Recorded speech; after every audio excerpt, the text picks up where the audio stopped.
Hi there, YouTube. Today we're going to learn how to change the oil on a 1990 Toyota Camry. This is the 4-cylinder engine and not the 6-cylinder, so it's probably different for the 6, but maybe the same principle. What you're going to need today is you're going to need a socket wrench, a 14mm socket wrench socket, an extension for your socket wrench, this little oil grabber that goes to your oil filter. I got this at Kragen or Amazon for like 10 bucks. It's a worthy investment.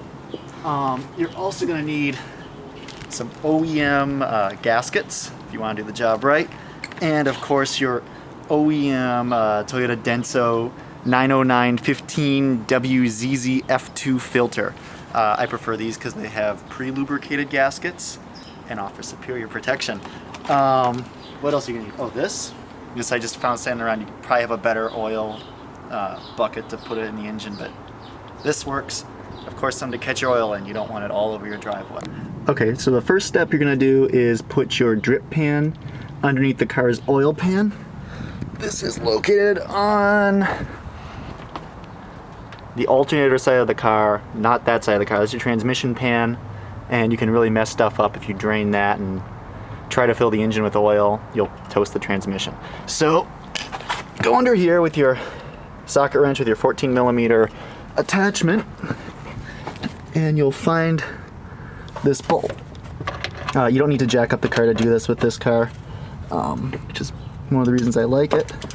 So you do go left, lefty-loosey, and you break the bolt, and you're spinning. Now this is hot, so you gotta be a little careful, but it shouldn't be too bad if you get a little on your hands.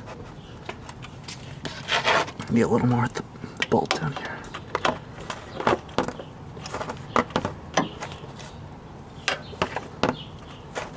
Okay.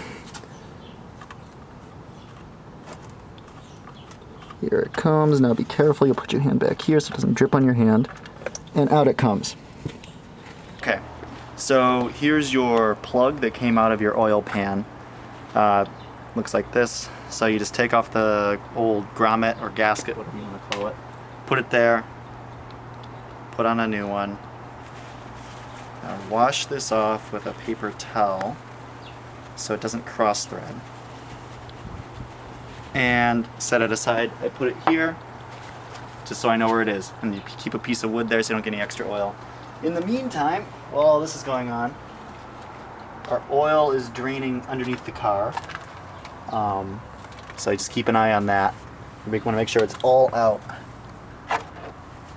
So what we're going to do now is we're going to loosen the oil filter. And we're going to take off our 14mm socket. And we're going to put on our extension. And then we're going to attach our handy dandy oil filter removal tool. Can't strain how much this thing has saved my hands from being burned, because this car has some manifold or something right there that, as they can tell, you want them to keep your hands off. So now you loosen this, but you don't take it off all the way. Just enough so the oil will drip from this canister down into the oil pan as the engine cools, but not so much that it drips down in the engine bay. That's probably good right there. Okay, so now that most of the oil has drained out of the car, it's still dripping a little bit. I'm gonna take the filter out. Even though you did loosen it a little bit, it inevitably leaks. So I put like a nasty old rag under there that I use. I put this on, and I attempt to remove it. No, sorry, it's gonna drip a little bit. And you see it drips out the bottom there. And that's why I have the bucket underneath, along with my trusty piece of wood. I'm sure this is not kosher to do, but it works. And my landlady is none the wiser. And out it comes. Now, you have your rags handy, so you can wrap it up and put it on the piece of wood.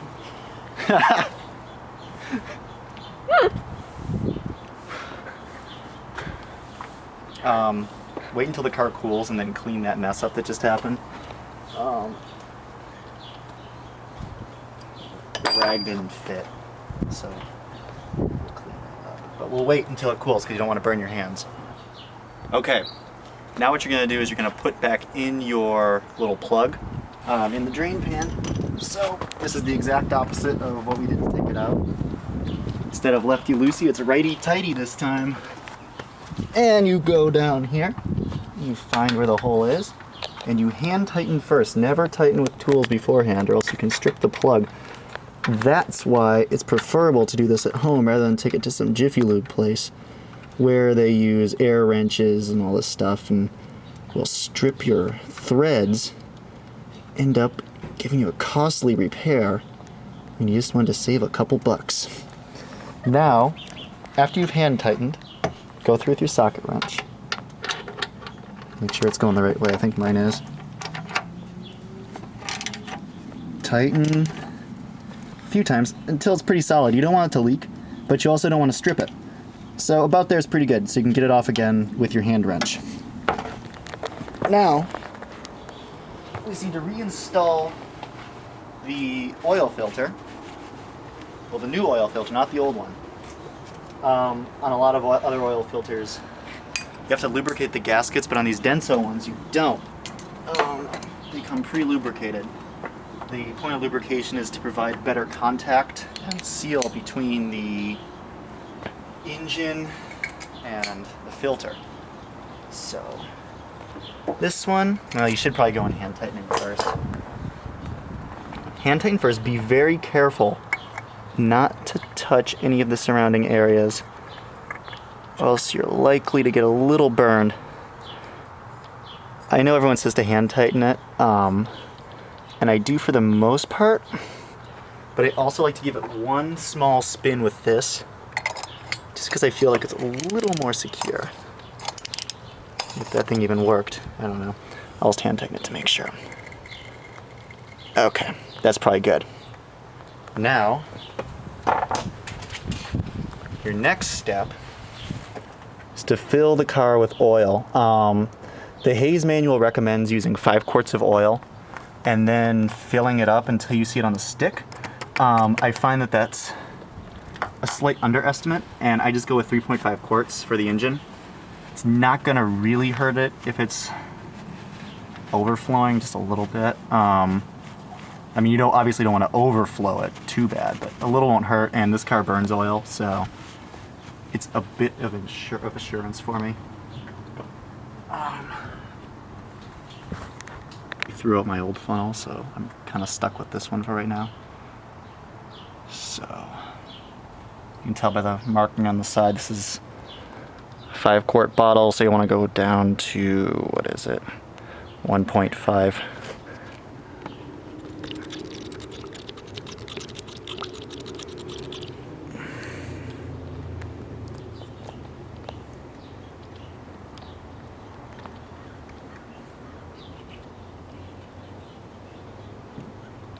And it feels nice and slow, so you're sure you're not going to go over.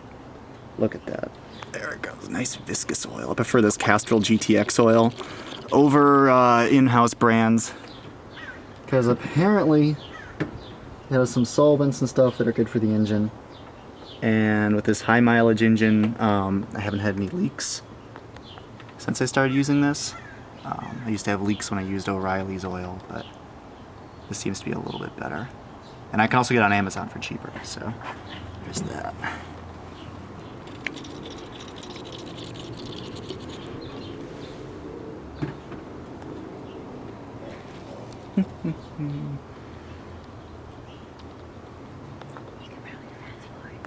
Yeah, we're gonna fast forward this part. You can stop. Okay, so I got through that boring part where I filled the oil, make sure the cap's back on, and then when you're done with that, be sure to check your oil dipstick, wipe it off, put it back in, wait a second or two, look at the level, that looks okay, I think. Let me try that one more Double check. It's always better to double check.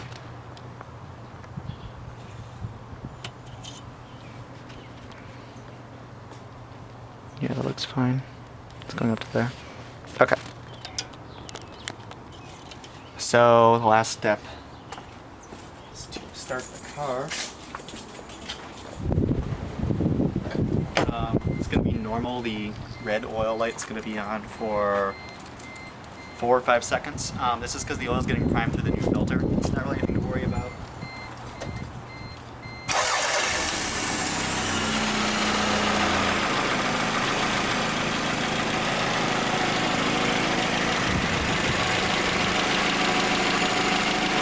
One more visual inspection. Make sure nothing's on fire. And you just changed your own oil in your 1990 Toyota Camry LE.